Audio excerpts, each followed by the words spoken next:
ஆங்களி பொங்கல் எல்லாருக்கும் வணக்கம். ஆதிக்கு வந்து செப்பல் வாங்கணும். அந்த கார் எடுத்து கார் வந்துட்டு வாங்க போகிறோம்ல, அதனால் வந்துட்டு எல்லாட்டையும் சொல்லியாச்சு. அதுக்கப்புறம் வந்துட்டு சாமிகிட்டையும் சொல்லணும்ல, இந்த மாதிரி உத்தரவு வாங்கணும்ல. அதனால் வந்துட்டு நம்ம ஊரில் இருந்து ஏம்பல்னு ஒரு ஊர் இருக்குது. ஒக்கூர், கரூர், ஏம்பல் இந்த சுற்றுவட்டார பகுதியில் உள்ளவங்களுக்கு நல்லா தெரியும். கரூர்னால் திருச்சி கரூரில், இங்கே ஒரு கரூர் இருக்குது, அது ஃபேமஸான கரூர். இங்கேருந்து வந்துட்டு ஒரு ஏம்பலில் நிற்கிறோம், 13 கிலோமீட்ரு. இங்கேருந்து போயிட்டு சாமிகிட்ட அருள்வாக்கு கேட்டுட்டு, நமக்கு குலதெய்வமே அதான், காளி வந்துட்டு நம்ம குலதெய்வம். ஆனால் அங்கேருந்து புடிமண் எடுத்து கொண்டாந்து நம்ம ஊரில் கோயில் கட்டிட்டாங்க. இருந்தாலும் வருஷத்தில் ஒரு நாளாவது வந்துட்டு அங்கே போகாமல் இருந்தால் நல்லா இருக்காது, என்னது இருக்குது. அதனால் வந்துட்டு நான் ஆதி படிச்சுட்டு வரானா. இந்த பக்கத்தில் வந்துட்டு ஏம்பலில் ஒரு மழலையர் பள்ளி இருக்குது, அங்கே போயிட்டு படிக்க போகிறானா. இப்போல்லாம் படிக்க போகிறேன்னு சொல்கிறான். இறக்கி விடணுமா? ரோடா இருக்கு. பள்ளிக்கூடம் போறியா? நீ பள்ளிக்கூடம் போறியா? நீ படிக்கிறியா? ஊர்ல எல்லாம் போக மாட்டேன்னு சொல்லுவேன். அதானே, ஊர்ல எல்லாம் போக மாட்டேன்னு சொல்லுவேன். இப்போ மட்டும் இங்கே படிக்க போகிறேங்கிற. ஐயோ, அப்படி பண்ணாதீங்க. அதாவது என்னென்னா, நிறையா ப்ராசஸ் இடையில நடந்துச்சு மக்களே. அதாவது வீடியோ போடல, அது வந்து நாளைக்கு சொல்கிறேன். இன்றைக்கி வந்துட்டு couple vlog, family vlog with temple vlog 3. சரி, அப்பா அம்மா வந்துட்டு ஆர்டர்களில் போயிட்டு வச்சுக்கிறவா பா. ஒடியாங்கடி சக்கரை சக்கரை வாடி சக்கரை. படிக்க போகணுமாடி. ஆதி படிக்க போகிறானா. நாங்கள் போய் பள்ளிக்கூடத்தில் சேர போகிறோம். அதனால் ஸ்கூலுக்கு போகிறேன்னு சொல்லிடு எல்லாட்டையும். ஸ்கூலுக்கு போறியா? சரி, ஸ்கூலுக்கு போகிறோம். நாங்கள் கோயிலுக்கு போய்ட்டு வீடியோ எடுக்கிறோம் மக்களே. சும்மா நாளெல்லாம் எங்கேயும் போக மாட்டோம் மக்களே. ஸ்கூலுக்கு போனோம்னா அந்த பள்ளிக்கூடத்துக்கு பால்வாடிக்கு வெளியில் வந்து உட்காந்துக்கிட்டு படிக்கிற பிள்ளைகளையும் வாங்க விளையாடுவோம், பள்ளிக்கூடத்துக்கு போகாதேன்னு சொல்லுவான்.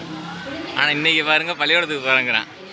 அது ஒன்றும் இல்லை, ஒரு 55 இன்ச்சு டிவியை பார்த்தோன்னே அவனுக்கு என் பிள்ளைக்கு படிக்கணும்னு ஆசை வந்துடுச்சு. ஆதி எந்த மாதிரி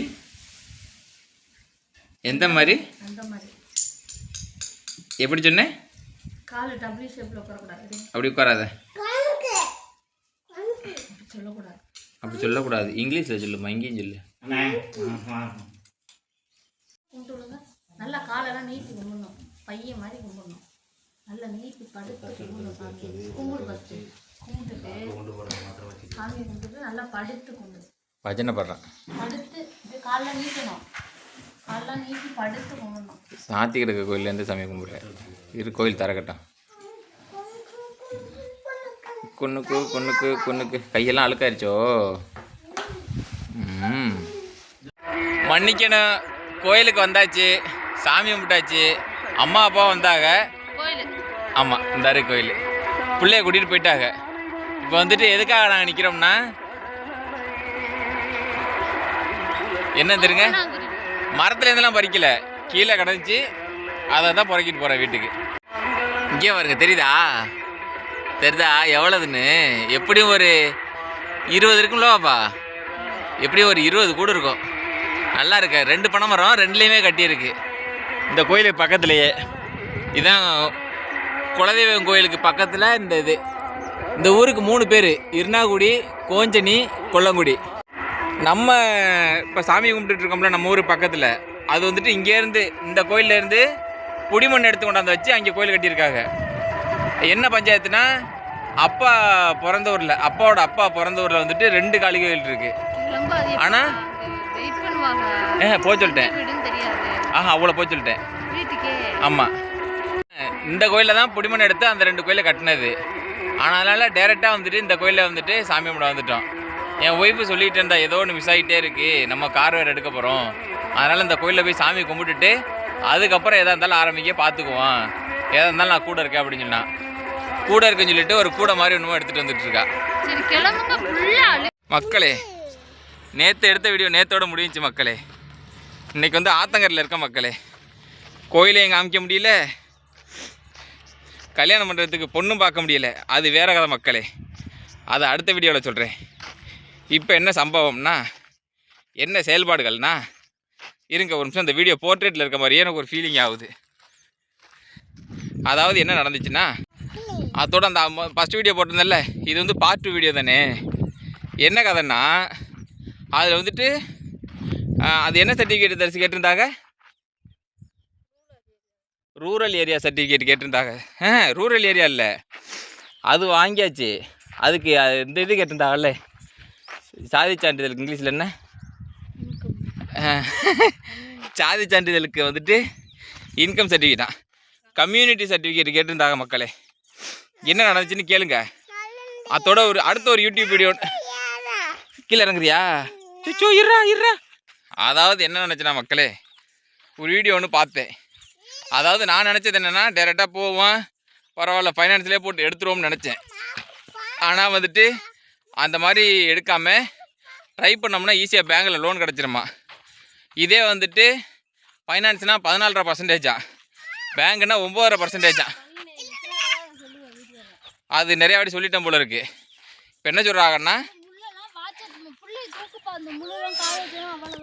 ட்ரை பண்ணால் வந்துட்டு ஈஸியாக கிடச்சிருமா. ட்ரை பண்ணால் வந்துட்டு ஈஸியாக கிடச்சிருமா.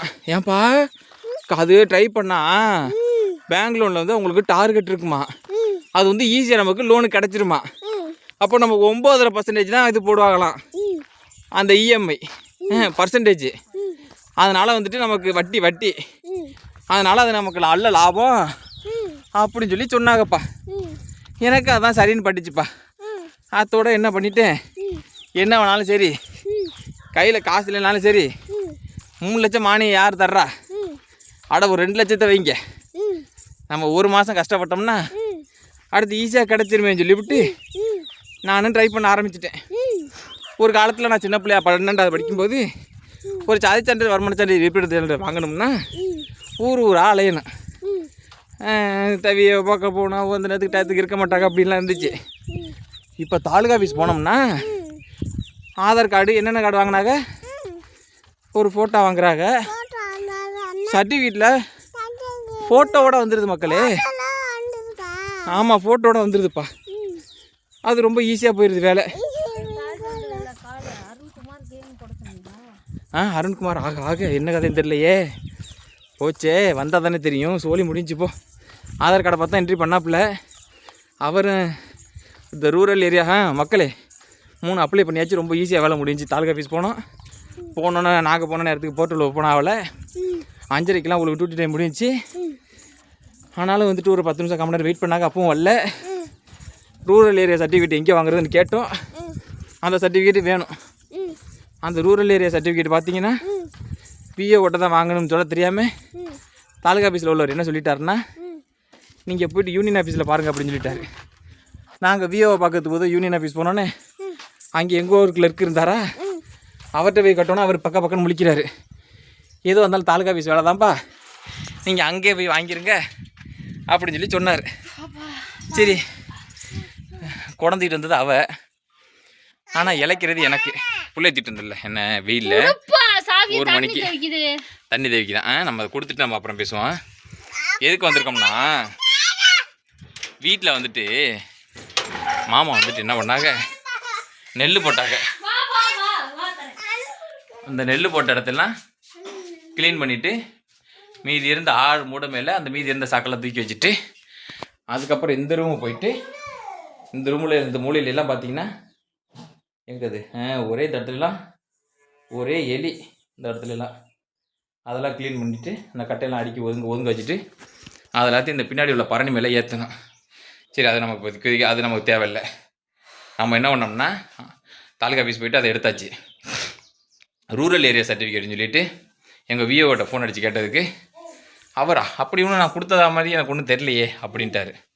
அதுக்கப்புறம் அந்த வீடியோவை காமிச்சு என்ன சொன்னேன்னா, சார் இந்த மாதிரி ரூரல் ஏரியா சர்டிஃபிகேட் ஒன்று இருக்குது, கிராமத்தில் உள்ளவங்களுக்கு மானியம் கூட கொடுக்குறாங்களாம்,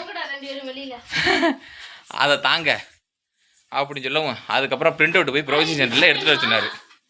அந்த பிரிண்ட் அவுட்டு பார்த்தா மாடல் கொடுத்தா அது யூசர் நேம் பாஸ்வேர்டெலாம் கொடுக்குது, ஆனால் கரெக்டாக காமிக்கலை.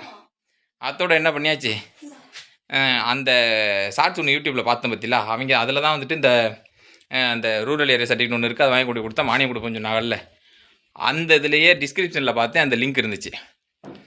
அந்த ரூரல் ஏரியா சர்டிஃபிகேட்டோட அந்த அந்த டாக்குமெண்ட் காப்பி இருக்கும்ல, பிரிண்ட் அவுட் எடுத்துக்கிற மாதிரி அது இருந்துச்சு. கீழே உள்ள ப்ரொசீஜரில் எடுத்துக்கொண்டே மேலே கொடுத்துட்டு விஓட்டையும் வாங்கியாச்சு.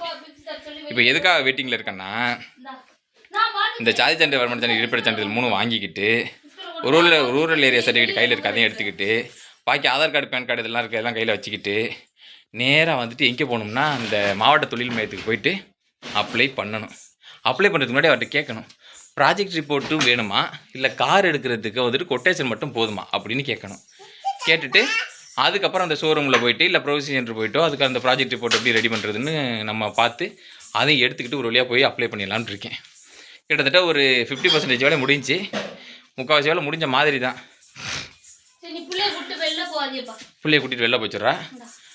இந்த வீடியோ இதோட முடிச்சுக்கலாம்னு நினைக்கிறேன். மக்களே சொல்ல மறந்துட்டேன், இப்போ அந்த ப்ராஜெக்ட் ரிப்போர்ட்டு நம்ம எப்படி எடுக்கிறதுன்னு யூடியூப்பில் செக் பண்ணி பார்த்தோம். நமக்கு எல்லாமே தெரிஞ்சு யூடியூப் தானே. யூடியூப்பில் பார்த்தோம்னா சொந்தமாக சேவை மையம் வைக்கிறதுக்கு இது பண்ணுறாங்க, மேனுஃபேக்சரிங் கம்பெனி வைக்கிறதுக்கு எப்படின்னு சொல்லி கொடுக்குறாங்க ப்ராஜெக்ட் ரிப்போர்ட்டு. ஆனால் வந்துட்டு இந்த கார் வாங்குறதுக்கு மட்டும் சொல்லி கொடுக்கல. என்னப்பா அடி வாங்க போகிறேண்ணா? அடி வாங்க போகிறேண்ணா? எதுக்கு என்ன அடிப்ப? எதுக்கு என்ன அடிக்கிற? சரி பிடிச்சிருக்கிறேன், நான் போயிட்டு விளையாட போகிறேன்.